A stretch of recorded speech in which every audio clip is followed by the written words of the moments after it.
Hello, everybody. How's everybody doing today? It is a beautiful Monday here in the studio. We have the Väktare, or at least two of you. Why don't you guys? Part. Yeah, the best parts of the Väktare. Why don't you guys go ahead and introduce yourselves, and then we'll dive in. We got some nonsense today. Well, I'm Affy. I'm the DM for our Monday night game Mistwalkers, and I essentially run the Väktare. I'm one of the founding members with Agni, who's here on Twitch. And but yeah, I do most of the work. I'm just kidding, Artemis.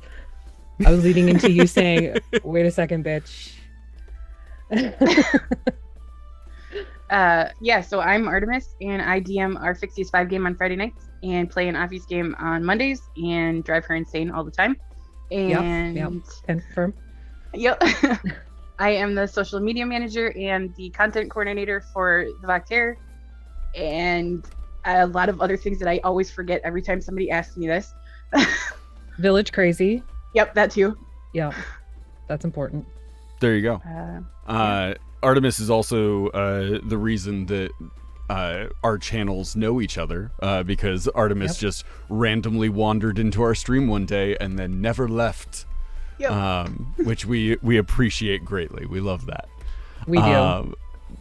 Davy Jones in the chat says, good to put faces to screen names. Yes, Davy Jones also one of the OG streamers here on our channel.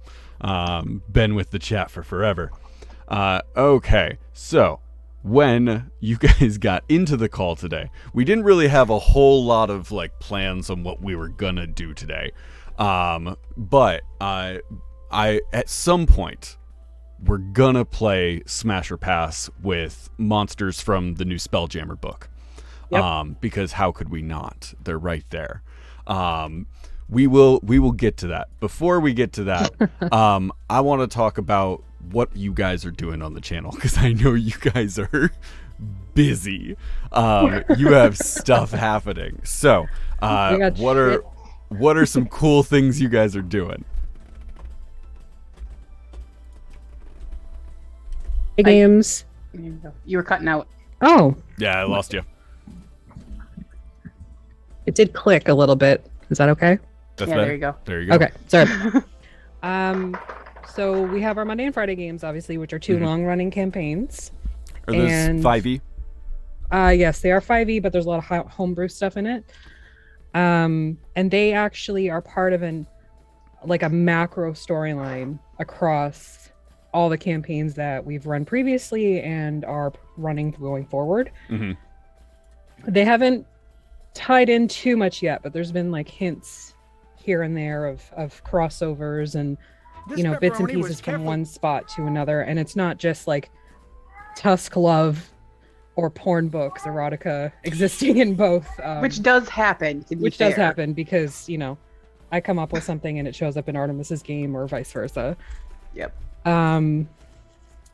We have tomorrow night, we are doing a Shrek one-shot, which came about during another one-shot that we were doing called, was it Desecration of Mythos? Yes. Yep. Yeah.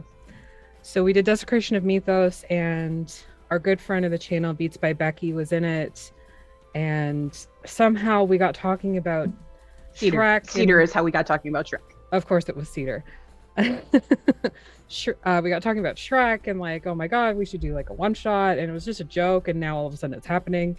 So check out tomorrow night where we are Shrek characters. I'll be playing Gingy the monk. Oh my goodness. Yeah. Yep. And I'm Fiona the fighter. What do you think? That's so good. I love that so much.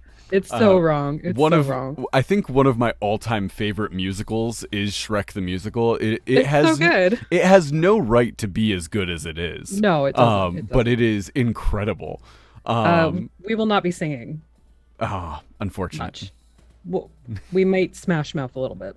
Okay. Yeah, just a little bit. Just a little bit. Just enough so that it can be cut off and not be a problem. Yes. Yeah. Yes. What else do we have going? We So have much. oh my god. So we are developing something for October, and it'll be Spooktober for Extra Life. Nice. We have games and one shots going almost every day, and that'll lead into a 12-hour dungeon crawl on Extra Life Day, Nice. which is Yep. the Saturday, 26 Saturday. of the November. 31 days. Yeah, Wild. yeah. Yeah, I've seen the schedule for October. It's incredible. Yeah, it's a lot, and I 100% have to throw that to Artemis. I said, "Hey, let's do something for Spooktober," and then it happened, It happened really fast too. like within 6 hours. Yeah. Yeah. Oh man, I'm So, excited. Yeah, you guys me have too. some very very fun stuff coming up. Yeah. Also fun stuff that you've already done. If you haven't Yes. checked it out, I was over with you guys last week or the week before. Time is a construct. It is. And I have no control over it. But I played Babies and Broadswords with you guys as little baby Artemis, or Ares, sorry. Artemis That was was baby Artemis. That would have been a fun twist. Next time. We'll do it next time. Next time I have dibs It'll be on like a Artemis. body swap. Yeah. Yeah. Oh my god, that'd be hilarious. Don't tell Rick that. Oh. Don't give him any ideas. He's already planning more, so Oh man, it was so much fun. It's such a fun little very easy system. And it I was knew so silly. nothing about it was. before we sat down, and by Same with the end me, I yeah. knew mostly what I was doing. Yeah, like I knew my character, and I know like their story from like, because it was all based on Greek mythology. Right. So I was Persephone, and I know like her basic story. I actually like listened to a bunch of podcasts leading up to it about Persephone, just Mhm. to make sure like if anything came up, I would be prepared. It didn't come up. Not really. anxiety for the win. Yeah. But, you know, going into this new system that we've never played before with the creator of the system Yeah. and the game. Which was Like, super that was helpful because if you had a question, the person who wrote it was right there. Yeah. Yeah. And he was just, Jason was so giving Mm-hmm. as a player and as, you know, the creator of the game. There was no judgment about how we were doing things. Mm-hmm. And if like Rick as the babysitter had a question, it was just like, oh yeah, here's the info. Mm-hmm. He didn't like step on toes or anything. Just wonderful person. Like I would have Jason at my table just as a regular player for whatever, because Right. they are so into it and so wonderful. Yeah, I need to go back and rewatch that whole game, because I was dying during it, and there's whole Yeah, sections of buddy. that game that I have no memory of what happened. No. Those flu meds were hitting me pretty hard. I do remember that I charged a lot. And Yep. then I started seeing TikToks coming up that were like clips from it. And a couple of them are just I haven't seen those yet. charging in a random direction. There was The a. amount of times you ran into walls. It seemed like a good idea at the time. I run directly at the wall. Yeah. It seemed like a good idea. There was the game master left it up for it was very very open for us to go and do whatever we wanted, and that you could make the argument that that was a poor decision based on the chaos gremlins that were sitting there. But all of us took that open road and ran with it. Some of us more literally than others. Yeah, you. I distinctly remember a cat turd being thrown at one point. I remember spending about half an hour trying to stack ourselves on top of each other. Trying And to escape the nursery. and then I remember that we failed that, and then very shortly after that, I lost all my hit points and had to take a 5-minute timeout. And when I came back, we had somehow gotten to the next part, and I don't know how we got there. And I haven't gone You back broke to the watch door it. down. Did I? Yeah, and then that's when we got in there, and then you took damage somehow. So I have no memory of this. I think you were, because you don't die or anything, and Right. you don't really lose hit points. You have like different stats, like Right. grumpy, hungry, tired, dirty, whatever. Mm-hmm.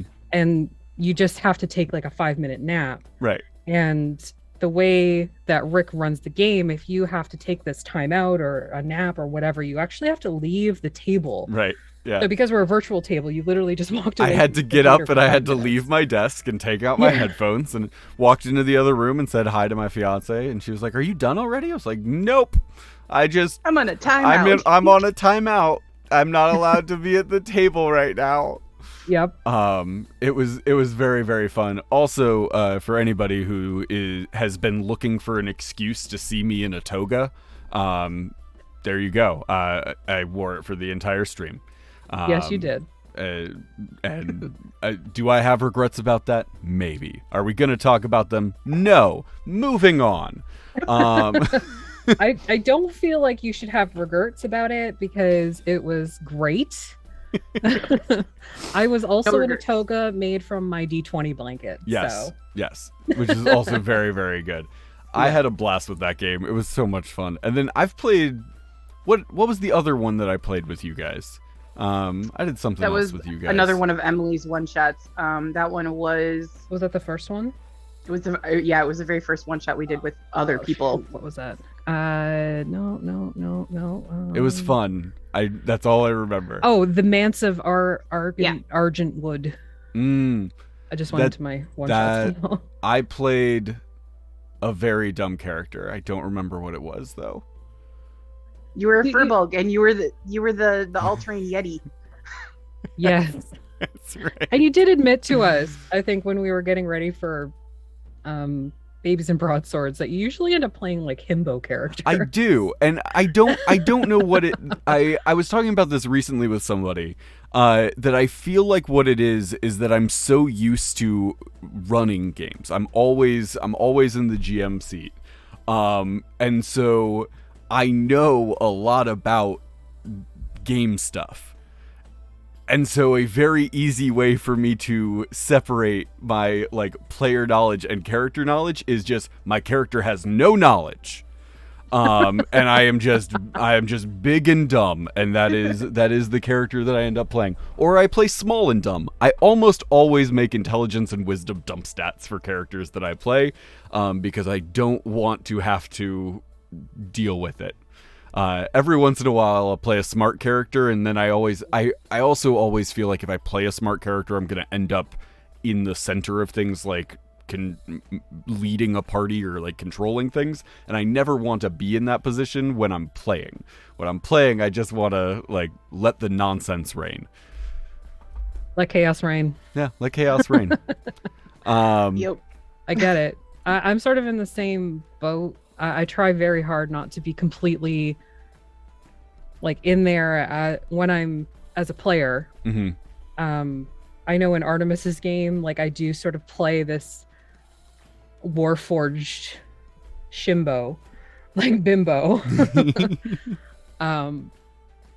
And part of that is just because I don't want to overload myself with like the knowledge that I have as the player. Mm-hmm. And I'm always like, do I know what this is? Because I'd rather ask that than just assume I know. Sure.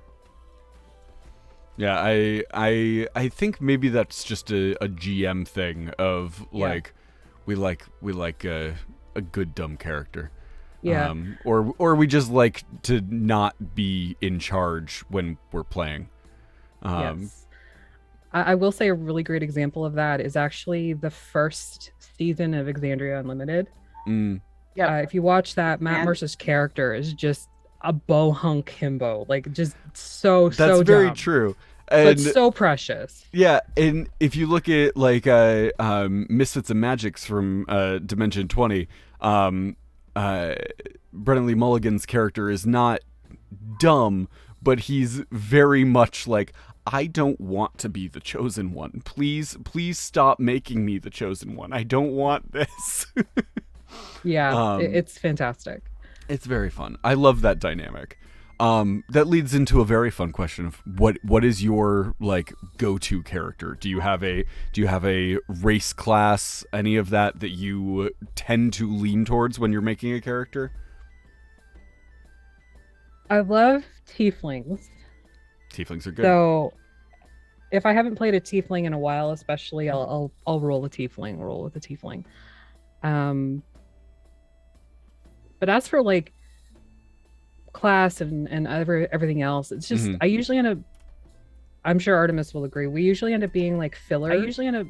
So we'll wait until the rest of the party sort of meet up, and then we'll be like, well, we don't really have much of this, so we'll just like slip into that role. Sure.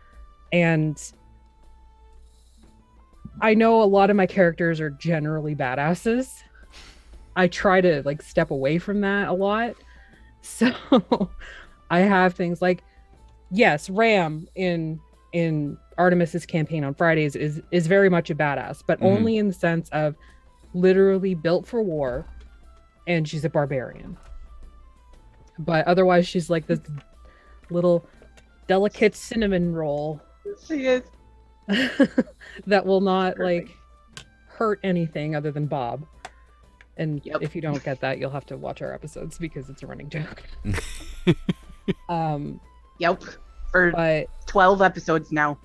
You know, trying to keep different personalities while still like maintaining true to yourself as a player, like that can be difficult.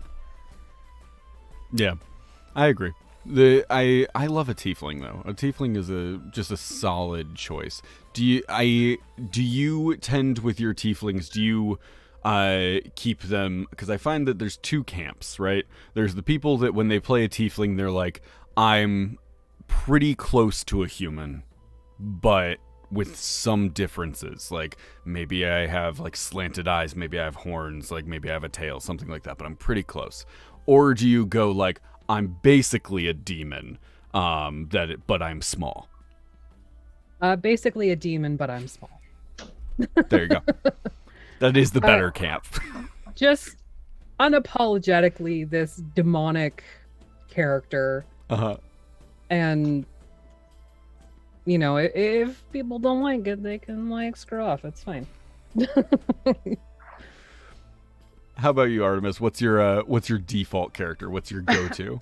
My default character is cleric because I always end up being group mom. You are always the group mom. You are always the group mom. Without a doubt. Yeah, for sure. I think we've done 5 or 6 one-shots now, and I've been group mom in 4 of them. Yeah. That tracks. Yeah. My favorite part of the Babies and Broadswords like pre-stream or in the like beginning stages of the stream when we were making characters, whenever that was, my favorite part of that was you coming to the realization that you started trying to not make a group mom, and somehow you made the group mom character. And it happened to like halfway through character creation as everybody else was wrapping up, and all of a sudden you're just like, no, I'm the group mom again. How did this happen? It was great. Yeah, because I was looking at my stats and I'm like, God damn it.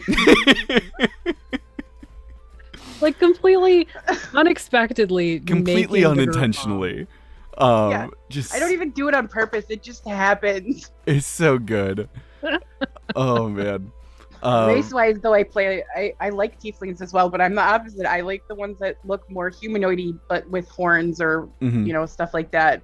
My very first character ever was a tiefling druid.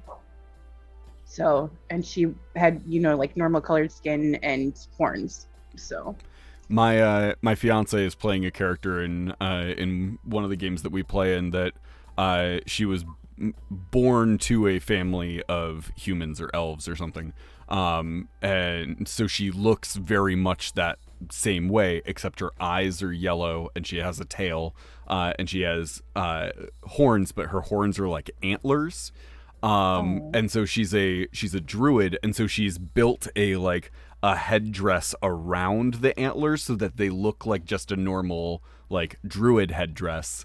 And then she like keeps her tail hidden so that people don't realize that she's tiefling, which is a fun little thing.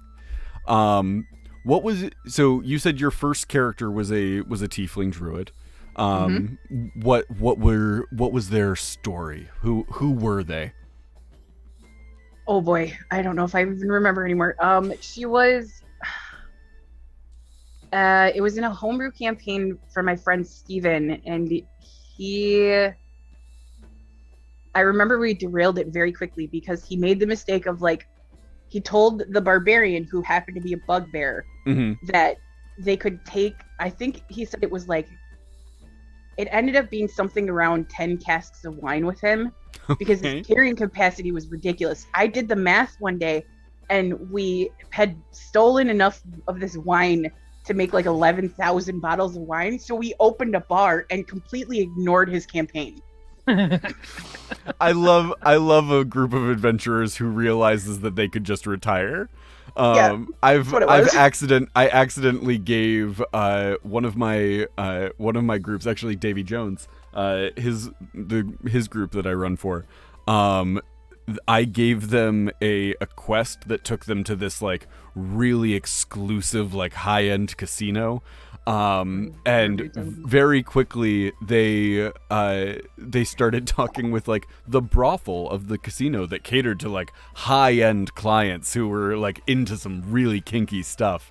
And so they were like, oh yeah, we'll work for them. We'll do whatever they're paying. How much? Yeah, we'll do that. And then very quickly I realized that oh no, my scale for what these very rich clients are willing to pay them means that they don't have to adventure because they could just do this. Luckily it took them about one session to be and we're bored, moving on. But they did have one entire session where they were basically just yeah, we're gonna do that. This is brothel simulator now. And I was like, okay, we're not gonna get too in depth on this game. We're just gonna talk about the outskirts of it and then we'll move on. Fade to black. Oh my goodness. That's amazing. How about you? What was your favorite or not favorite? What was your first character that you played? My first character was a half-orc fighter, and I accidentally made basically a half-orc female version of Captain America. Excellent. There you go. Yeah. That's I'm sure there's nothing accidental about it. No, it was 100% accidental. I was about 4 sessions in. I'm like, oh my god, I've made Captain America. Did you have what edition did you start playing in? I started in 3.5. I only played a couple times because at the time the game space for D&D was not super welcoming for females. So having that that was kind of shitty, but I was able to kind of move on from there and essentially just eventually get into 5e. Yeah. So did you play through 4e or did you go 3.5 5? 3.5 to 5. I actually never played in 4 at all. Okay. So. I'm in the minority camp for 4th edition where I'm I liked 4th edition. I thought it was good for what it was. But I also, hey, thank you BBJ Hayward for the subscription. I'm also aware that when I started playing 4th edition, it was in the perfect time for me to play 4th edition because it was the majority of my friends and I were all going off to college and moving around and stuff, and so we were moving our home games into a VTT, and 4E played very well for a VTT because it was basically a minis and war game sort of system. I liked 4th edition. My drawback for 4th edition was always that everybody sort of plays like a wizard. because you're just like, okay, well, here are the abilities that you can use like whenever you want to, and here are the ones that you can only use during this encounter, and here's the ones that you can only use once per day. And so it very much felt like spell slots. And you would have like a barbarian who one of their abilities was like, yeah, I get to leap forward and then explode in fire. Or a rogue who is like, yeah, I get to disappear into shadow and then reappear somewhere else. And it's like, these are just spells. You've given everybody spells. I think one of my all-time favorite classes that I hope comes back in 5th edition at some point was from, I don't know if it was only in 4th edition. I know I played one in 4th edition, but it was the Warlord. And their whole build was that they could move their allies around on the battlefield. So they could on their turn command the barbarian to attack again. Or be like, hey, I need to get the wizard out of there on my turn. I'm going to command them to run back towards me. And they allowed you to sort of maneuver the battlefield, and it was such a fun build that like I do miss that. I feel like it could make it in 5th edition and still work. They do have the Battle Master can do. Yeah, some Battle of Master that. can do a little bit of specific. it, but like the Warlord was an entire like build around like I'm the person standing on the tall rock at the back of the battlefield watching all of my friends and like shouting orders as I see where people are at and need to maneuver people. It was a very fun build. Sakura guessed that it was Warlord as I started describing it. Good job, Sakura. Oh. Artemis, what was your first system? 5e. 5e. Okay, Yep. So you were introduced to it in this one. Have you played other systems since? Yep, I've played one session of 3.5 at a cat cafe about a year and a half ago, and then I play in AD&D on Sundays with Jeremy over on his channel. Nice. And I play in Dragonlance, so Very fun. That's been fun. Thaco is weird. Thaco is very weird. Thaco is so weird. AD&D was the system that I was introduced to D&D on because I came back from a like some youth event and was like, yeah, one of my friends told me about this game. Like, we roll dice, we make choices, we do cool things. And my mother went, well, that sounds like Dungeons and Dragons. That's satanic. You shouldn't be playing that. Satanic. And my dad went, well, that sounds like Dungeons and Dragons. I love that game. Let me pull out my old books and I'll show you how to play. And so my dad taught me and my friends how to play on AD&D. It's crazy. There's some nonsense in that system. A little bit. Yup. Oh man. Okay. Well, we've put it off long enough. Oh no, smash or pass. Let's go ahead and dive in. The way I want to do this is I'll have the image up in the stream here so everybody else can see it. And then I'll drop it in for you guys. And the first things first, I want you guys to see if you can guess the name of this creature. And then once you have guessed the name of the creature, we'll move on to, is it a smash or a pass? That looks like a giant space lice. Or space flea. I would say an asteroid tick. Ooh. Oh, yeah, I like very, that. Very, very close, Artemis. It is an asteroid spider. So very, very close. Passed. Yeah, pass. Just a hard pass on that one. Oh, Okay. Let's go ahead and move. I've only ever to had the one next spider that I get along with. His name is Frank. He lives on my front porch. The rest of the spiders, How about this guy? Oh. Looks like a buzz droid. It Like a looks like, really big buzz droid. It does Yeah. look like a buzz droid. but it looks like it could be in like a mining colony or something. Yeah. I don't like that my screen keeps Whatever that changing thing is things. on the back, like it looks like it could like launch saw blades as like a weapon almost. Oh yeah, like Yeah. pull. Yeah, kinda. Yeah. No, I'm not. No, too spidery still. Pass. This is called a clockwork horror. Yeah, that tracks. Yeah.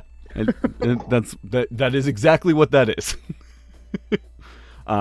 Yeah, it is. That is a little spidery for me. There's no. It also just looks very hard and uncomfortable. Like it, not in yeah. a fun way. Yeah. Yeah. Let's move on to. Let's see here. Come on. There we go. Move on to this guy here. Oh, it looks like something out of Avatar. It does a little Space bit. shark, space shark. Yeah, I would say like a sky shark or something like that. Yeah. Yeah.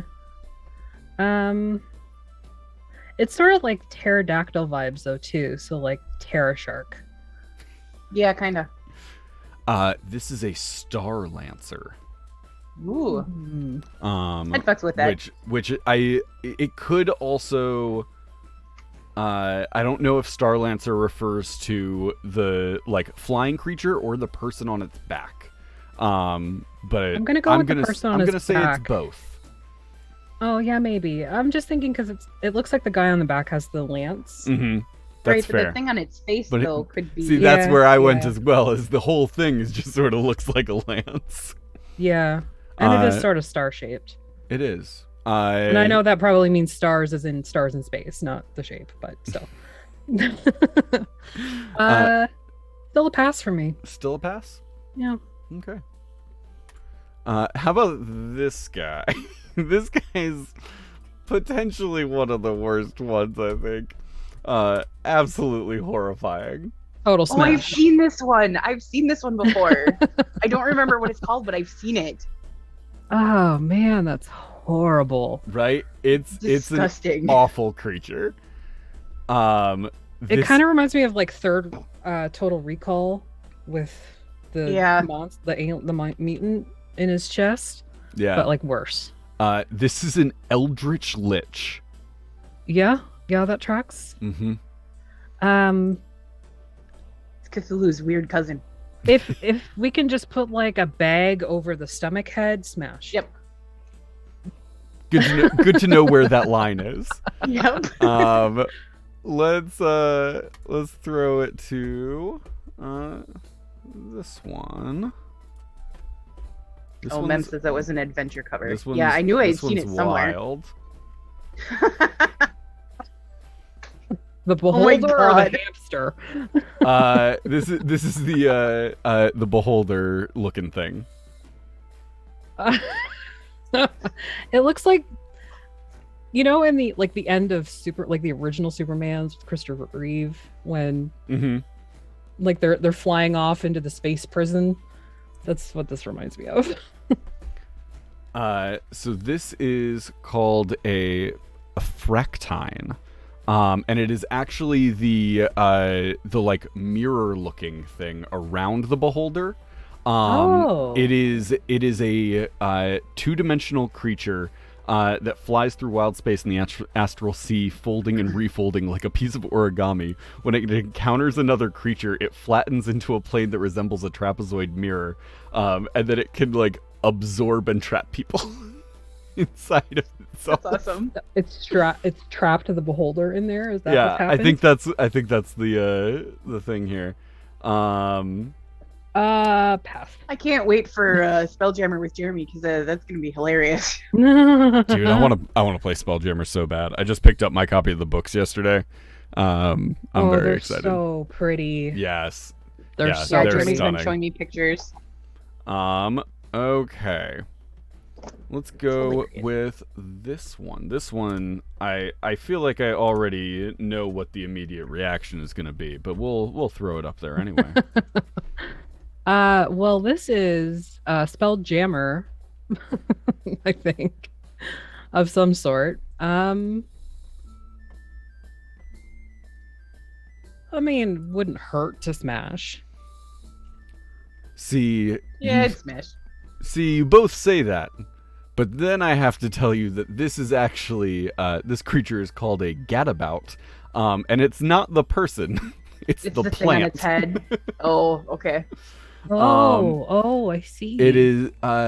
They are gentle winged creatures that can be used as a personal conveyance for short distance travel across the airless void of wild space.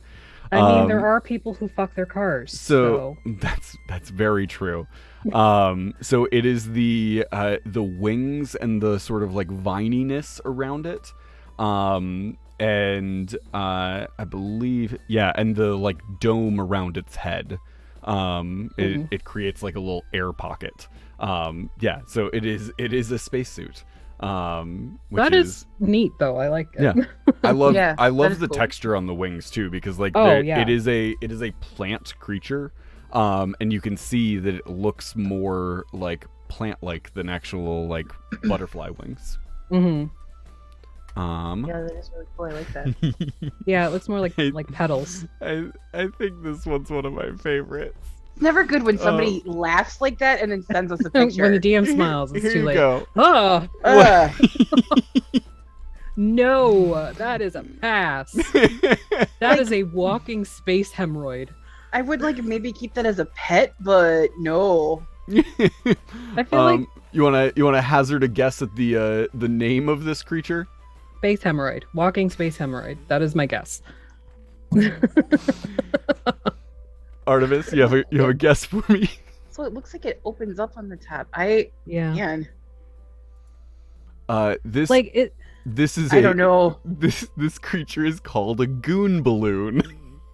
Okay. I fucking hate it. I love it so much.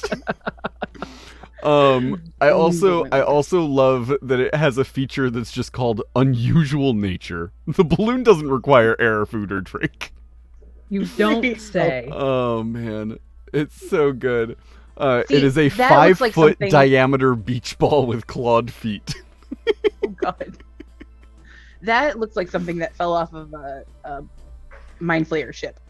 Yes, it One does. 100%. It also looks like it could be a very, very comfortable like stool Yeah, Mm. that too. or I like could an see, ottoman. I could see that. This thing like moving around in like Baba Yaga's hut, just like Yep. walks over and then sits down, and Baba Yaga sits on top of it. Love it I could picture Aster riding around on that thing.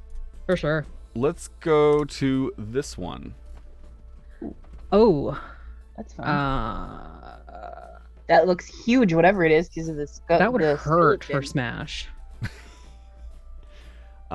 This is a gargantuan monstrosity. Okay, yep, makes sense. Any guesses on the name? Nope.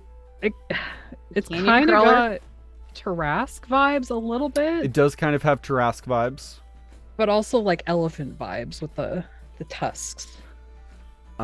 This is a nightmare beast.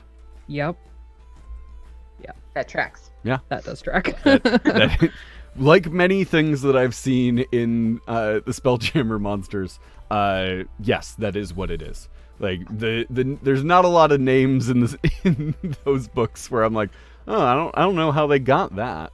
No, not at all. Um, If it wasn't so huge, maybe Smash, but no, pass. so you cast Enlarge Reduce on it and then smash. Yeah. How about this one? Oh, Okay. So it looks like a toothed manowar. yeah. If you've ever seen a manowar jellyfish, they have that fin that sticks up on top like that, kinda. Mhm. These ones are weird. Whatever it is, it looks like it's gonna ruin that guy's day. These ones are weird. Not the other these ones. these ones This one is these the weird ones one. specifically, I don't like. So it kind of like the underside of it almost looks like a starfish. Okay. So Yeah, the one in the back looks like it's got starfish mouth going on. Yeah. like the beak or whatever, like the thing, and then Yeah, I like could see that. the silica or whatever that they use to like draw it into their mouth, except it's teeth. Smash or pass. Pass. Yeah, This that's looks too many like teeth for me. yeah. And you have a guess on the name?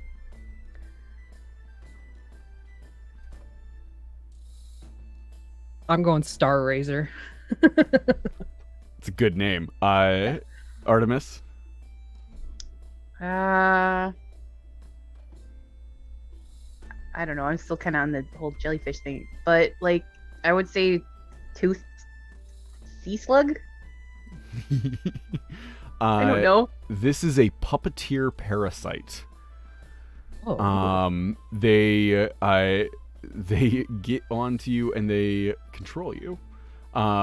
They do say they are a rubbery amoeba the size of a dinner plate. Gross. Yeah, they Let's are. see here. A parasite that comes in contact with a humanoid uses its hooks to latch onto it. The parasite can then drain life energy from that creature or use it for transportation. The parasite can also impose its will onto a nearby creature, forcing the creature to comply with its wishes. The puppeteer parasite like to use humanoid thralls as bodyguards and transports. They went for the alliteration with these creatures, didn't they? On some of them. It like does it. seem that way, yeah. Okay, this one's pretty. I like this one. Oh, not that one. This one. Oh yeah, Jer showed me this one. Yeah, this one's Ooh, one's yeah. very pretty. It's like a kelp dragon or something. Mm-hmm. Smash. Yeah, for sure. That's just a dragon. Smash. This is an ancient lunar dragon.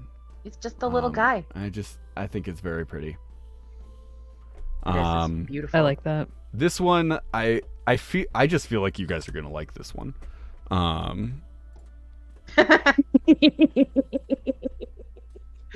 It's Ram's creepy uncle. Oh, you had to make it bad. I did. I'm sorry, honey. It's a robot. It is a robot. That's awesome. Smash or pass the robot. Smash, because there are a whole bunch of appendages you can probably latch on. But unless it's creepy, then no, pass. It reminds me of I don't know if you ever saw it, but the Wizard of Oz. The second Oz. one, The Return to Oz. The Return to Oz, yeah. The creepy automaton dude Yeah. with the mustache. Yeah. Oh man. This is an auto gnome. Oh, okay. That's hilarious. It's a mechanical gnome. TikTok. Thank you, Sakura. Oh man, it's Yep. so good. My favorite part about this one, whenever the auto gnome takes 15 damage or more from a single source, it isn't reduced to 0 hit points by the damage. And isn't reduced to 0 hit points by the damage. You roll a d20 to determine if it suffers a malfunction. And on 1 through 10, you get all fine here, no malfunctions occur. 11 or 12, my mind is going, I can feel it. The auto gnome is incapacitated for 1 minute. 13 or 14, you've disarmed me. One of the auto gnome's arms falls off. 15 or 16, no. Who turned out the lights? The auto gnome's head falls off and deactivates, causing the auto gnome to be blinded and deafened. And at 17 through 20, have a magical day. The auto gnome explodes and is destroyed. Each creature within 20 feet of the exploding gnome must make a dexterity saving throw or take 4d10 slashing damage on a failed No. save. Oh my goodness. That Oh is man, hilarious. I love him so much. It's so good. Next My- campaign you run, my Offie, fav- I'm gonna play. My favorite one is who like, turned out the Warforged. lights. Its head just falls off. I don't know. I'm digging Have a Magical Day. Have a That Magical one's- Day is also Yep. very good. It also vibing. is very reminiscent of Fresh Cut Grass from season 3 Yep. of Critical Role of Have a Yes. Smiley Day, Yes. which I wonder if it is intentional. Possibly. Next one here. This one also a cute guy. Aw. It's like a gooberfish. Aw, it looks like a little sprite, a little space sprite. Yeah, this is the one on the back of the fish, not the fish itself. So like ooh. Looks like some sort of ethereal Yeah, fisher. like something you'd see on the Astral Sea, I think. Yeah, for sure. It's a good guess.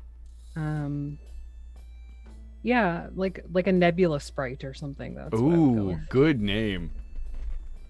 Smash or pass? I feel see. like it might be too innocent to smash. It is also a tiny elemental. Okay, then pass. Sakura says, reminds me of those little dudes at the start of Rhyme. And you would be correct, Sakura. This is a Chewinga astronaut. Oh, it's a Chewinga! I love it so much. They're so cute. I like the little baby fish down at the bottom. Yeah, Yeah. they're cute. Okay. Oh man. That would make such a cute druid like circle the shepherd, and you're just like ushering the little fishies around. Yeah. Okay. I have 2 more for you. Oh boy. Space hamster. Can you be more specific? I mean, it's a giant space hamster. It is a giant space hamster. Yes, not to be confused with my all-time favorite monster name of a D&D monster, the miniature giant space hamster, which is just a regular-sized hamster. Yep. That's great. That's great. We're not going to play Smash or Pass with this one because it is just a hamster. Yep. Yep. However, we are going to play with this one because it may be my new favorite thing to come Those out are of the amoeba Spelljammer. thingies. They're the new playable race. They're amoebas something or others. Oh, That's great. that's weird. It's got like mind flayer veins and shit in its head. I will go ahead and give you the name of this one because I love it. These are Plasmoids. Yeah, there and, you go. And they are playable slimes. Cute. Or playable what- oozes, my apologies. Yeah, would probably smash. Yeah, I mean, he's got a gun, a spear, a shield. Yeah, he's like ready to go. He has 3 arms right there, so you know, like, that's probably not his standard form. Nope. Feel it would be very flexible. Yeah. I just For like sure. the artwork. It's I like the it's cute. nebulous like In its colors head. in the head, yeah. Yeah. Mm. It's cool. Okay. That was Spelljammer Smash or Pass. Okay, let me What even is this life? I don't know. This is every once in a while I do something on stream and I'm just like, why? Why did we do this thing? Because we can. Why Fair. not? That's fair. That's fair. if given the option. Plus, it's just fun to look at them. My life has True. become very yes and in the last like 6 months. There are other cool monsters from Spelljammer, but these were some of my favorites as I was flipping through them this morning. That is Spelljammer. Spelljammer is super cool and also new, so go play Spelljammer. And if you are doing a Spelljammer game and you're looking for somebody to play a space pirate, let me know. I would love to play a Plasmoid space pirate, and I will be naming him Morph.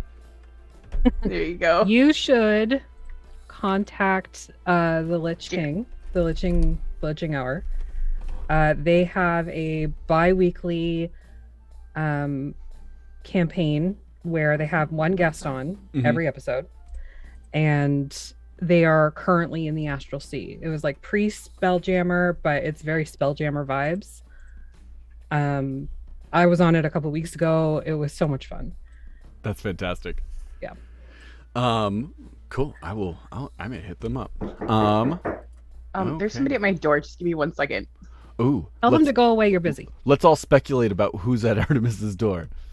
I'm going with like a Mormon or Jehovah's Witness. I was going with a mob boss. Oh yeah, totally. Yeah. Definitely. That just seems far more likely. We all know that Artemis is into some shady shit. Oh man. Sakura says dibs on Bard Marley. he be jamming. Oh man. Davy Jones thinks it's the FBI. Totally. BBJ Hayward agrees it's a Mormon missionary. Sakura thinks it is God. It is just God knocking, and he wants in. Davy Jones Publishers Clearinghouse, also a very good option. Do they still do that? No idea. Is that still a thing? I don't know. I'm Canadian. Ah, well. That's another thing really up here. So let's find out. Google Publishers Clearinghouse.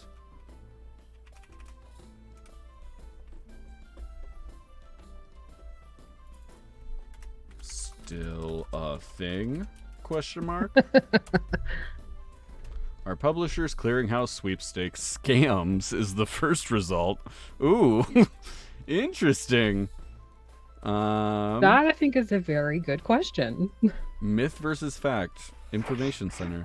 All right, who was it? It was the maintenance guy.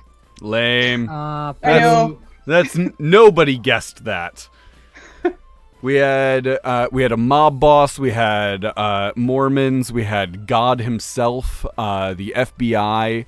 Publishers Clearinghouse. An Amazon package. And the NSA. One of my neighbors, their Wi-Fi network is FBI Van 24. Excellent.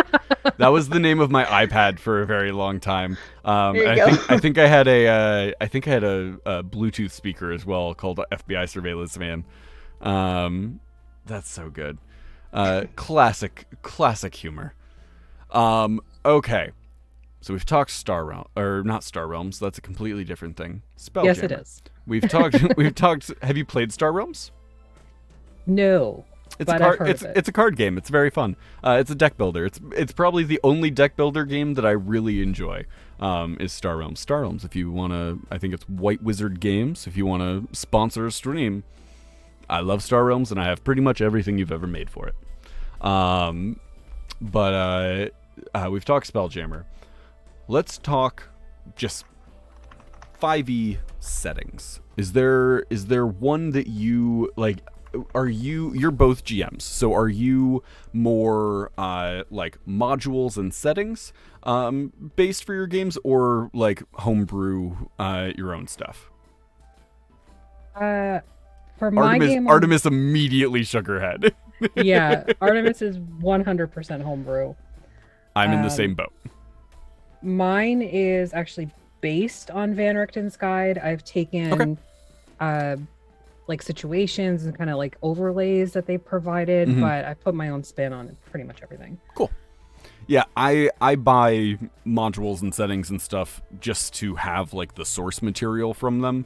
Yeah. But then I get bored very easily if somebody is like, here is the story you must tell, and I'm like, no, I will tell this other story instead. I refuse. No, thank you. I'm running a game right now that started as a Waterdeep Dragon Heist game, and very quickly has changed into like an extra planar adventure. They're switching to a different version of reality. Like they're chasing after like this elite thieves guild, and this scientist that does experiments on monsters and does like hybrid monsters and stuff. We got away from Dragon Heist real quick.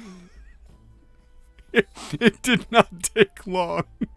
I set out with the best intentions of running the module, and very quickly it was like, well, I'll just sprinkle in like a random additional detail about things here or there, and very quickly they were like, what was that additional detail? We're gonna follow that path. I don't know where that's gonna lead. How is that connected? Like, we need to follow that. And so then I just had to keep making additional things, and it slowly has spiraled well out of control. Yep. That's usually how it runs, though. You can put all of these lovely little tidbits and bits and pieces right in front of them, and doesn't work out. That's never happened in the history of ever. I don't know what you're no talking one, about. No one has ever gotten distracted in a game. No, never. So, have you ever run using modules? Yes, actually, the first campaign I ran on the Väktare was Van Richten, or not Van Richten. Sorry, Curse of Strahd. Curse of Strahd. Thank you. It did again have like my own twists and stuff on it, but it stayed pretty true to the module for like the overarching story. Cool. First module I ever ran was Storm King's Thunder, and but we started with Sunless Citadel instead of Phandelver. Mm-hmm. So I have feelings about Lost Mines of Phandelver. Me too. That's why we started with Sunless Citadel. Oh, Lost Mines of let's Phandelver. delve into that. That's why we let's started talk with on Sunless let's Lost talk on Mines let's of Phandelver. let's Oh, delve what's into happening? that. So when we first started like getting into streaming and whatever, it was Agni and I, and to get people used to using Fantasy Grounds, which is a great tabletop, virtual tabletop. Yeah. But there's a lot to learn, and there is a very steep learning curve for somebody who's never done it before. Absolutely. So we I've played in one shots on like Fantasy Grounds, and what's the other one? Roll 20. No. I don't know. It is what it is. I've played on Fantasy Grounds a couple of times, and it is like if you don't know what you're doing, it's a steep learning curve. It is very, very steep.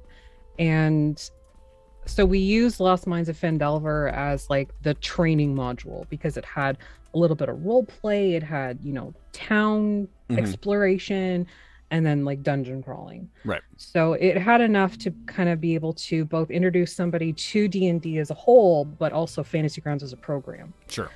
And I played that module like a million times. Yeah.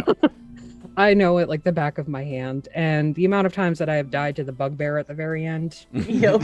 innumerous. Doesn't matter. Even if I'm standing at the back, if Agni's DMing, he comes for me. Yep. And he always crits on you too. Always. I have actually never played through it. I don't think I've run it either. But anytime somebody talks about it, I think about the fact that when the Adventure Zone started, that's what they were trying to play. Yeah. And then it very quickly became not that. Yeah. So the moment you said the bugbear at the end, I'm like, oh, Clarg? Did he attacked you instead of offering you tea? That's crazy. Yeah. The bugbear at the end is like super OP for what it is, and like I feel like there's a lot of that in those like early 5e modules. Absolutely. Yeah. And the bugbear, I mean, in comparison to everything else that you go through to get up there, by the time you get there, you're already like tapped out on your magic because you're level 1. Your hit points are shit. And then you get to this bugbear that can literally crit you for like 45. Yeah, and instant kill. Yeah. I'm a wizard with 8 hit points. Like, there's no chance. Right. There is no chance for me. Yep. Yeah, I feel like those original like 5 modules from 5e are just absurdly difficult for no reason. Like I played I was playing through Tyranny of Dragons game. And it starts with like you get to this town, and the town is under attack, and then it's just like encounter after encounter after encounter of beating you down with no reward ever. No, never. And so by the time we left that town, we were already like, clearly this threat is too big for us. Let's go find a different quest. Yeah. So the thing with that one too is Horde of the Dragon Queen was actually written before 5e's rule set came out. Mm-hmm. So there was no balancing. There was none of that stuff because they were just like, beta test, here you go. Yeah. And then it was never fixed. Right.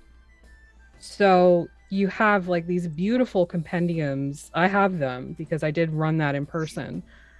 But like a level 1 adventure where literally your first instance is an entire night-long raid where you have no chance of getting a long rest or even a short rest because there is literally so much going on and you have to address it all or you failed. Right. And I don't know if it was because I've never run it. I've only played in it. So I don't know if this is standard. You tell me since you've run it. But like we were in the fights, but then also like we would get back to the fortress in the middle, and the mayor or whatever would be like, hey, there's all these other like attacks that are happening. Can you go address those individual attacks as well? And then we would get out there and we'd also lose there. And it was just like over and over and over again. We were dying. And I think the entirety of the like reward we got out of that, like, because we were there for probably 3 or 4 sessions. And by the time we left, I think the reward that we got was a magic ring that turns into a dagger. Not even a magic dagger, it's just a regular dagger that can disguise itself as a ring.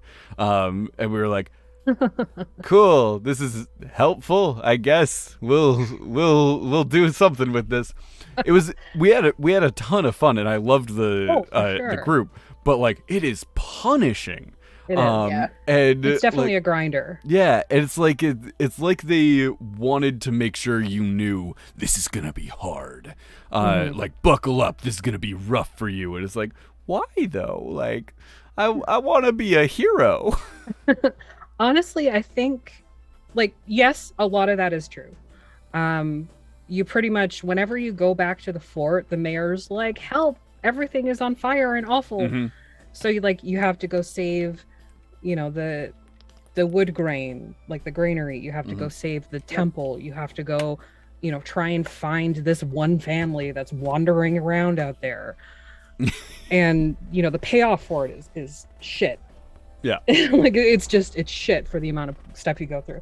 And then on top of that, even when you come back to the fort, there's also a high probability that they may be breaking into the fort. Yeah, we got back from the mill, got back to the fort, and had like settled in for a like not even a long rest, just a short rest. And then the dragons started attacking the top of the tower, and they started breaching the walls, and we were like, any semblance of like, we have 2 warlocks in our group. Can they get a short rest so that we can do something? Yeah. And like, it also doesn't help that our group consisted of a druid, 2 warlocks, a cleric, and a bard. So we don't even have a tank. Our tank is our cleric, which is a bad idea. Yeah, it is. Yep. Yeah, to add to all of that nonsense that you have to deal with, like there's the adult blue dragon that's flying around overhead too. Yes. So which if you decide to pick a fight with it, you will die.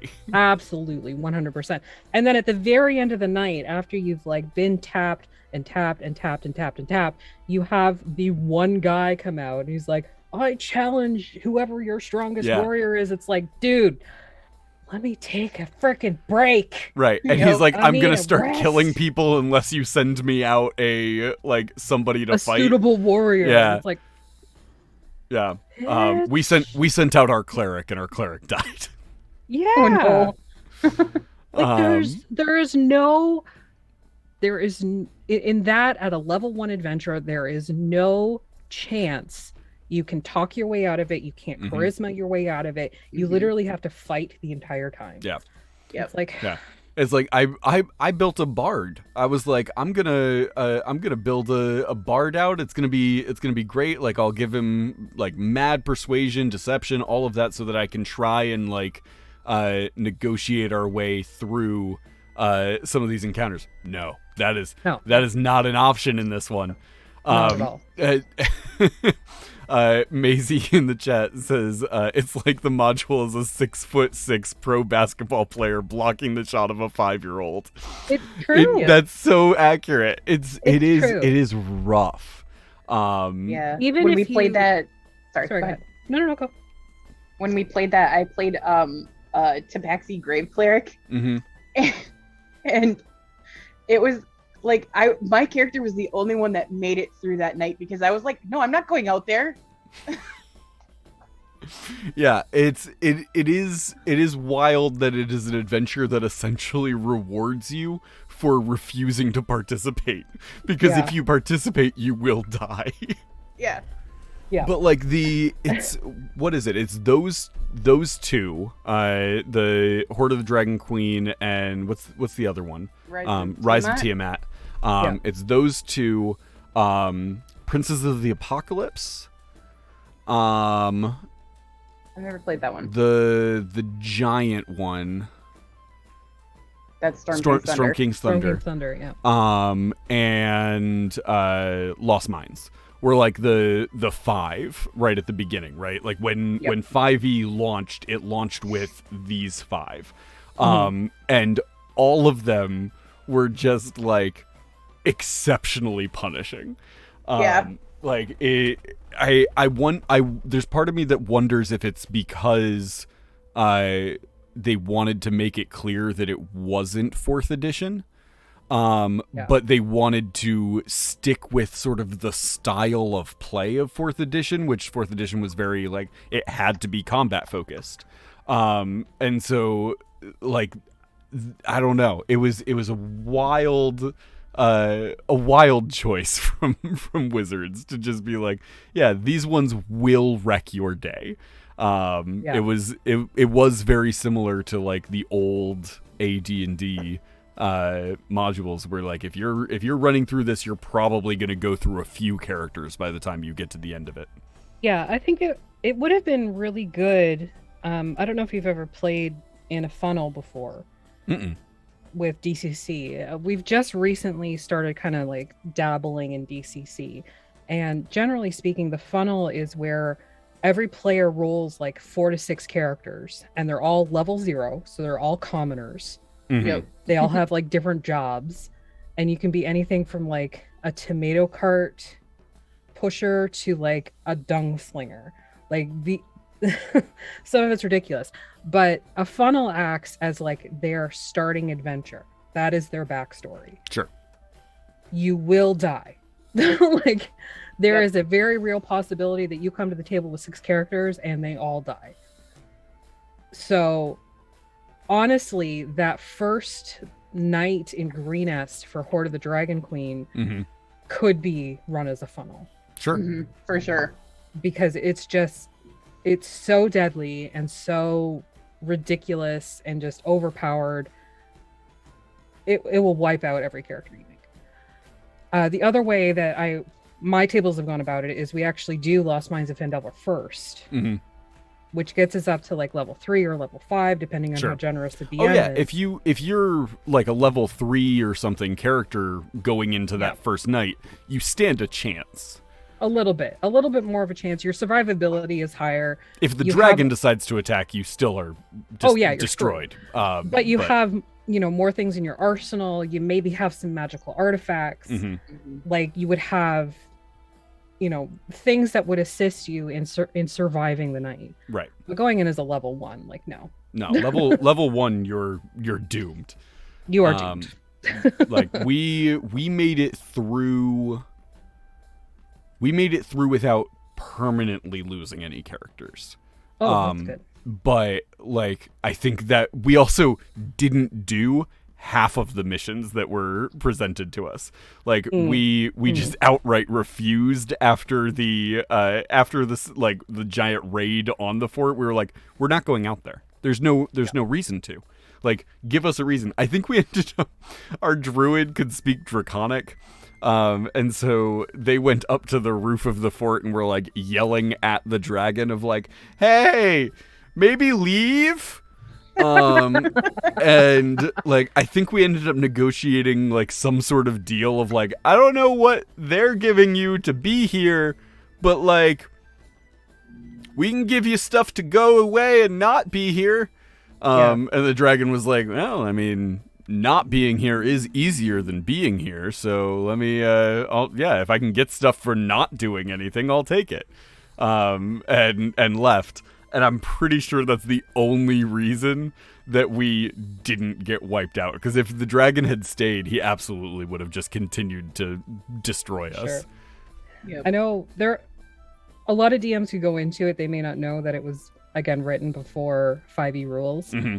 But some of the DMs that have run for it, like mainly Agni, but like I've run it and a couple other people I've played with have run it, they'll usually put in some sort of item that will allow for a long rest in like 8 minutes. Right. Or, they make the dragon able to be talked to, like what happened in your session. Right. I think for ours, we did something similar. Tried to convince the dragon to leave or turn on the cultists. Right. Well, it genuinely feels like one of your only options at that point. Oh, absolutely. Yeah. And I think what ended up happening is it got roped into later on where the eggs, the dragon's eggs, were actually at the cultist camp that you go to next. Yeah. Yep. And they agreed to leave or destroy the cultists if the eggs were brought to them. So that was the only reason they were working for the cult. We ended up capturing a kobold, and basically forcing it to be our friend. So we carried around a kobold NPC for a very long time. Aggressive friendship. I Yeah. We also also for Ram. we made our GM. I'm fairly certain we made it miserable because every NPC that he would introduce, if it didn't have a picture in the book, we would have him roll a d10 to see how attractive the NPC was, so we knew how aggressively to flirt with that NPC. And this one particular kobold got a 10. And so we were like, oh, this is a hot kobold. Like, this is a good kobold. And that unfortunately it was still a kobold and kind of gross. And so we did determine that it was hot by like people standards. And thus it was an outcast from all other kobolds who found it to be disgusting. Because he did things like bathe and like put on deodorant and stuff, and like it's disgusting. Audacity. But yeah, Gertha the kobold, just a delight. We recently lost him. Oh no! I say lost. We did attempt to send him through a portal to Chult, intentionally. So you just lost him, like you physically displaced him. I say we lost him because we don't physically know where he is, but we did intentionally get rid of him. He started recruiting other kobolds to our team, and that was unacceptable. Oh man, Sakura says that Lost Mines is being expanded for a full campaign. No. Which is very interesting. I refuse. Nope. Have you played through like any of the modules fully as like a player? Yep, I played through Storm King's Thunder all the way, and Horde of Dragon Queen and Rise of Tiamat. That's brutal. Yeah, yeah, it was interesting. Was it all one like continuous game, No, or just they were, in different times you've run They those? were two separate campaigns. They were Okay. So like the one I played as the Grave Cleric and made it all the way to the end. The other one I played as a Monk Cleric multi-class, because one of my friends almost died. We were fighting something, I don't remember what it was. We had no healer in the group. And so I was like, this is where group mom started. I panicked and it was like, oh my freaking god, I don't like this. So my cleric multi-class, or my monk multi-classed into cleric and became a clunk. And we just went from there. And I punched Tiamat in the face with that character. So Incredible. yeah, it was great. I speaking of Her healing was clunk, literally punches. that's awesome. Yeah. I really want to make a monk cleric hybrid now that's just a chiropractor. There you go. That'd be fun. In one of my games recently, I gave them a two doors that led to like the same hallway, but depending on which door they opened, they had to answer a riddle from a different statue. And one of the statues would give them like very like real like riddles that were like complicated, and you had to figure out the genuine answer. And the other one, the answer to every riddle he would give would be like some horrible pun or something like that. And so they decided to go with the real one because they opened the door to the pun one. And his first riddle was your father was an orc and your mother was a dwarf. What are you? And they went back and forth and tried to figure it out, and they couldn't, but it's a dork. So I did one. I only ever did this once because it drove me nuts as a DM. But I did a riddle that was so long that by the time you got to the end of the riddle, the players had completely forgotten where you had started. And the question was, what is the key that opens the witch's door? Which had literally nothing to do with the riddle you just told them. Mm-hmm. And they all just looked at me like, what? Because the answer is a skeleton key. Right. It literally had nothing to do with that. It started out as a math question. That's so fun. Yeah, it was great. I really want to give like a very complex, like if a stagecoach leaves such and such headed like that'd be so much fun. I think my favorite riddle that I've ever given a player was they entered a room. There was a giant statue of a golden lion.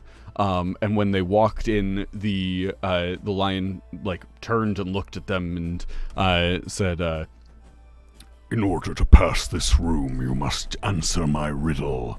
And they're like, "Okay, tell me your riddle." And he goes, "Am I telling the truth?"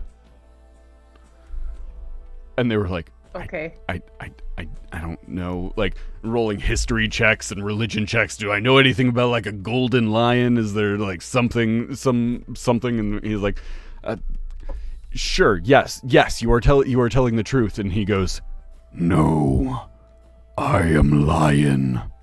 And then he attacked them. Bree's favorite kind of riddle.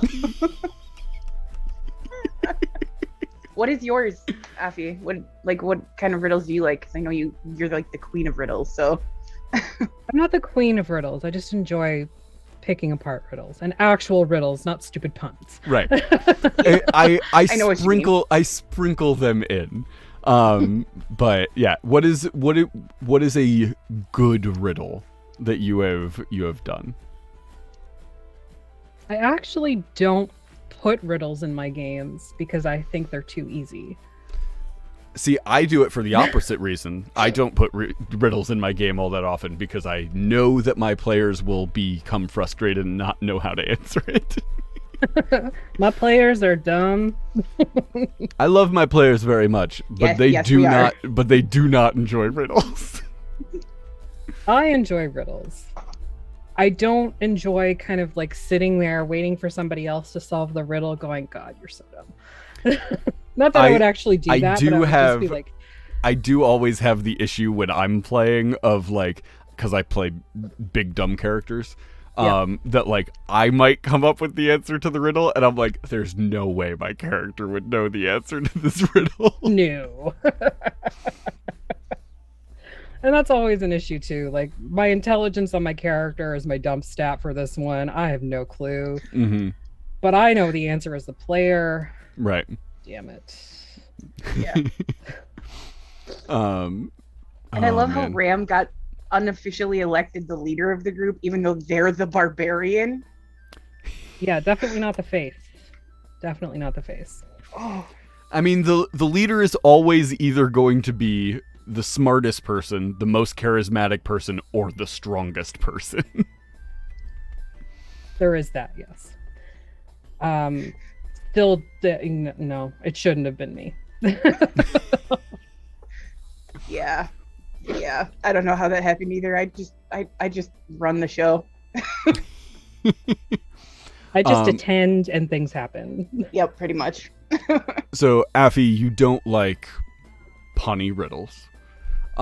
She loves them. What are you talking about? Do you tend towards, when you're running games, do you tend towards more funny in theme, or like more serious in theme? The overall is definitely more on the spooky side. Okay. It is Van Richten's Guide, which is based heavily in the lore of Curse of Strahd. Yeah. And so you have all of those elements of like standard monsters, and then you have a whole bunch of other stuff like eldritch beings, and the reoccurrence of death and resurrection. So the theme is dark, right? Horror and scary and thrilling. The players, on the other hand, are assholes.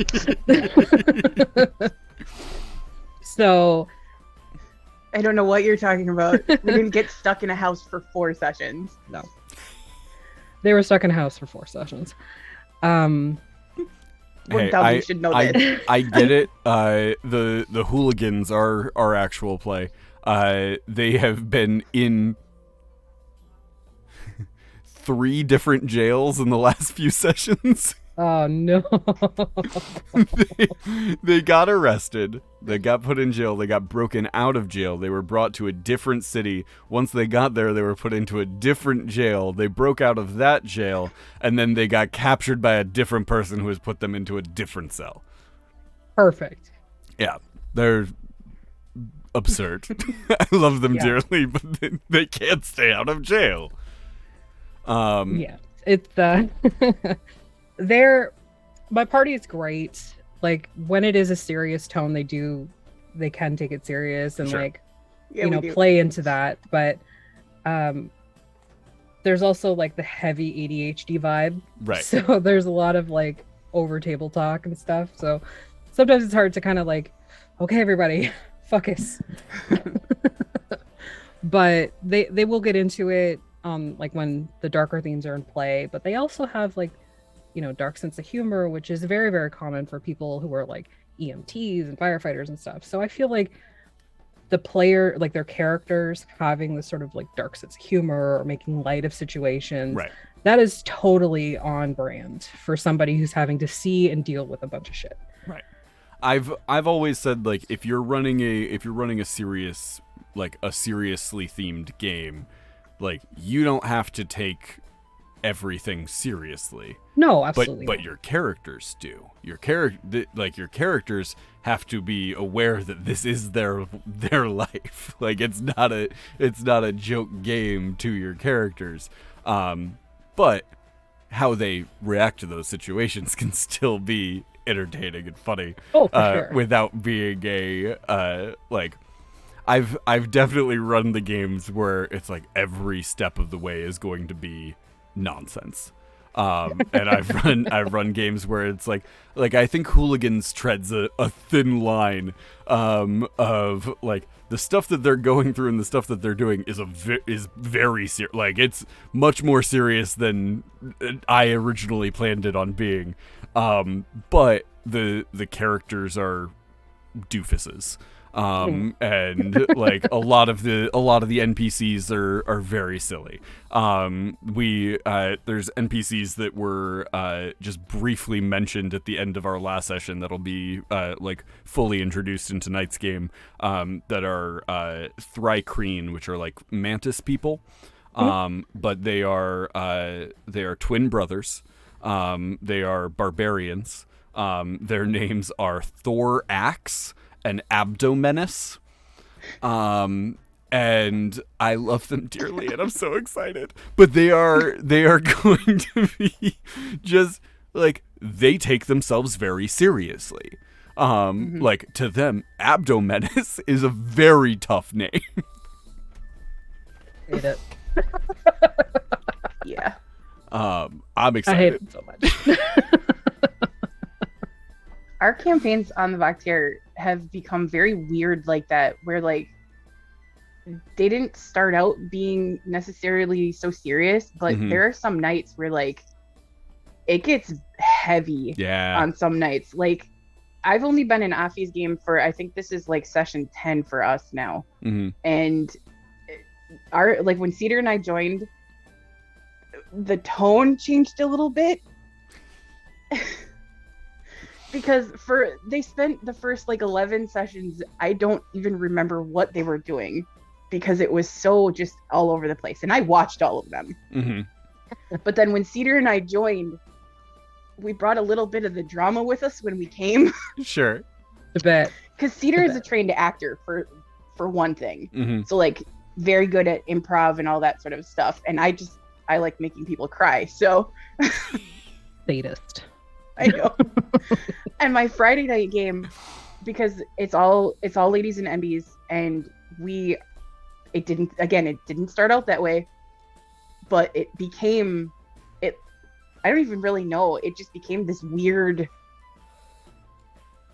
emotional mess. And I love every minute of it, but some nights it's really heavy. So yeah.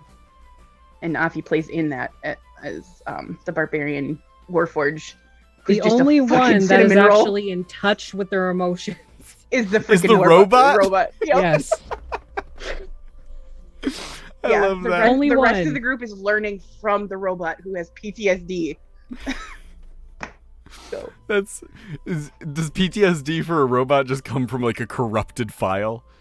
No, she actually was part of she was built basically to go to war during the like at the beginning, like with the cataclysm.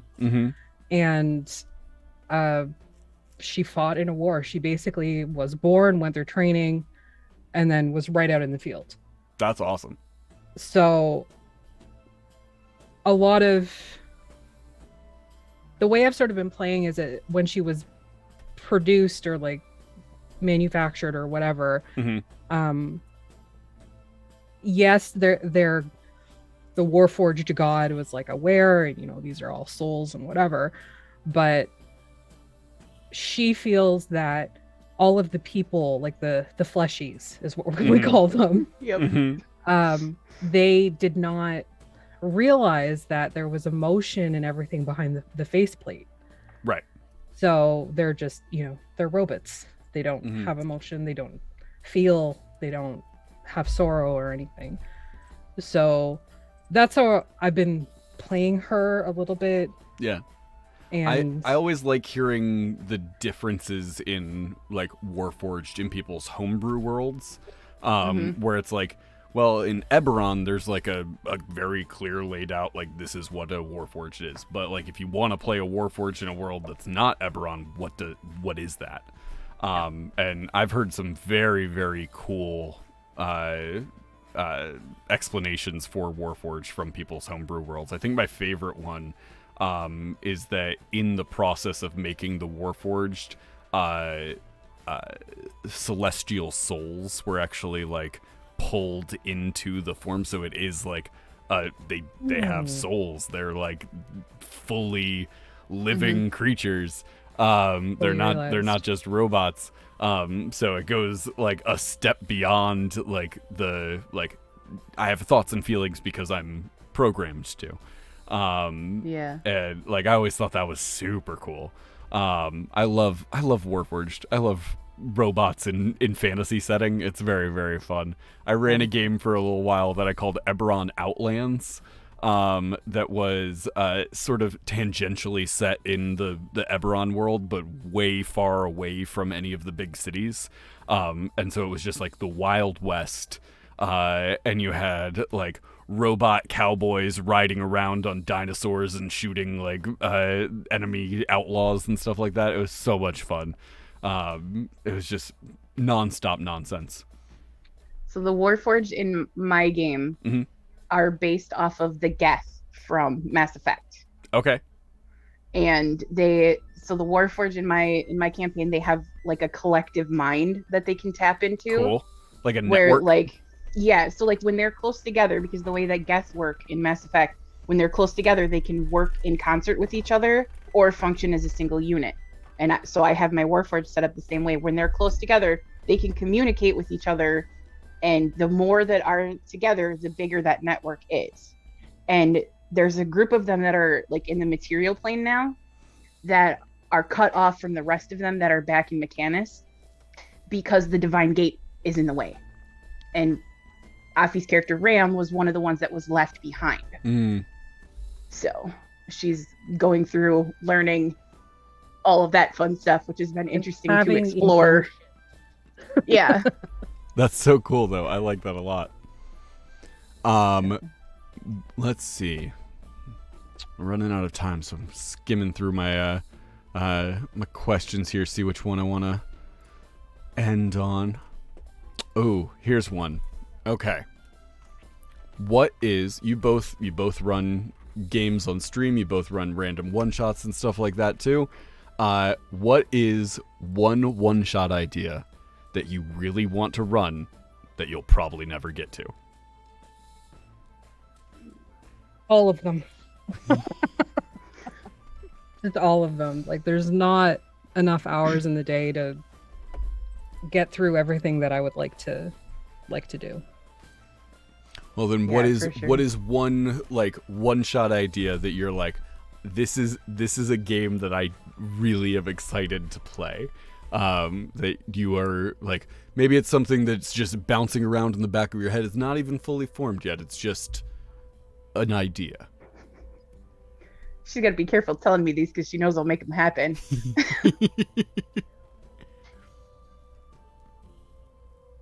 You go first. I'm still thinking. You have one, Artemis? Okay. I don't really write one shots. Like I'm not good at that sort of stuff. But Emily's got one that she's writing that's all gnomes. That's going to be for the holidays, and I am stoked for that. That's so good. That's awesome. I have hilarious. I have a holiday one shot that's all elves, but like regular sized elves. There you go. That I'm very excited about. I would say for me, it's probably less the one shot and more character ideas. For me. Yeah. So I read a meme somewhere and it's just kind of stuck with me since. And it's essentially like it would be two PCs, two player characters. One of them is a warlock. Okay. And their patron is the paladin of the party. Yeah. They're married. Nice. Yeah. So because the paladin is so in love with the warlock, they actually gain their powers through their love of the warlock. So they have this like symbiotic cycle of, well, I get my powers from him and he gets his powers from me, and or whatever, like whatever gender it ends up being. And yeah, that's the one that's sort of like stuck in my brain. I like that a lot. Yeah. That's a lot of fun. I sort of in the same vein of like I saw like the basic idea somewhere and it's been rattling around in my head ever since. Is a a group of adventurers who are all bonded together in their quest to track down their dad, and it's just they're all siblings. Oh.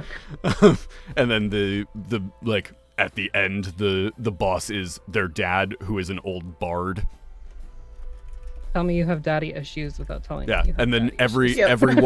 everyone in the group would be playing like a half race of some sort, like a half orc, a half elf, like something dad's like a that. hoe. Yeah, the dad's a hoe. I love it. I would love to play that one shot. I just think it would be very, very fun. Yeah, I dig it. Oh man. Tell Emily, she'll write it for you. There we go. True. Awesome, guys. Any last plugs you would like to throw out before we wrap up? Just come watch our channel. Follow along. We like new friends, and usually if you're into D&D and you're into the D&D space, you'll probably get dragged into a one-shot. And then when that happens, we keep you. There you go. Yeah. We have attachment issues, so we usually keep the people that we play with. Yeah, usually. So if you really like D&D or trying new systems, because we're not just D&D exclusive, we've done a lot of stuff. You were part of the Babies and Broadswords. Yeah. Which, and we're kind of here's a link to the Babies and Broadswords VOD for anybody that wants to go check that out. Funny as shit. And we having new voices and new bodies and stuff is always great because it adds to the dynamic of what's existing already. Like we know, like Artemis and I vibe. We know that like Cedar and Maggie vibe really well. So having those two together is always a good thing. Having us two together is always a good thing. But having like an extra person in there to kind of change the dynamic, right, throw a wrench into things, like that's awesome. Yep. We want it. Bring the chaos. You guys are a joy to play with as well. Buddy. It's fun to throw stuff at you guys and see what happens. One of these days I will not be group mom. Nope. We'll have to. I think my bard accidentally ended up being group mom too. I think so. On Wednesdays. We need a one shot called like Oops All Group Moms. And then it's Artemis who isn't. Artemis is just like the child that everyone is trying to like take care of. Oh my god, yes. Oh no. The absolute chaos. Yeah, absolutely. Artemis is the adopted NPC that becomes a PC. Oh my goodness, yes. Artemis is playing just like a goblin or a kobold or something like that, just using the actual monster stat block. Yep. And everybody else is like a 5th level adventurer who's just desperately trying to keep them alive as they go through a death trap dungeon. Yes. Yes, no. Please make it. Like, Let's make it a reality.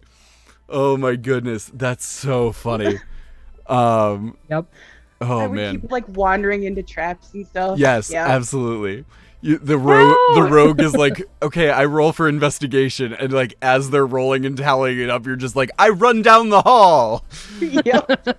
Oh man, That would be great. let's make that a reality. I think that we can make that happen for I think sure. So. Yeah. I'm here for it. That'd be so much fun. And you wouldn't be the group mom for once. Finally. Oh man. Okay. Thank you guys so much for coming on. Thanks for having us. Always a pleasure to hang out with you guys. I look forward to October. I know we've Yep, you're in at least one thing. I know for certain I said like one thing, and then maybe I've said yes to other things, and I'm not entirely sure. You said yes to being in Cedar's game for sure. I know for sure I said that. that one. Yes, because I saw that nonsense on there. I was like, yes, that's a thing I want to do. So we'll talk more about that, but. Thank you guys so much for coming on. I look forward to seeing all the nonsense over on your channel. And I will thank you guys. Thank everybody who is hanging out in the chat or watching the VOD later. Thank you guys for coming out and showing support. And I will be back tonight for Hooligans. We go live at 8 o'clock Eastern time tonight. They are on the ship of a sand pirate.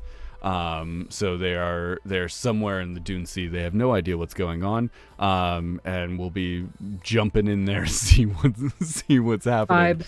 I never know what's going on either. Yeah. The NPC that was created that like runs their the ship that they're on is called Captain Ramsey, and he is a hairless cat tabaxi, and I love him very much. So I'm very excited to see where things go tonight. I believe I dropped them in the ship while the ship is under attack is where we left the last session. So we'll be starting in combat. We'll see where it goes from there. I'm excited. I will see you all tonight. Have a great rest of your day. Remember to embrace the nonsense. And let chaos reign. Later, guys.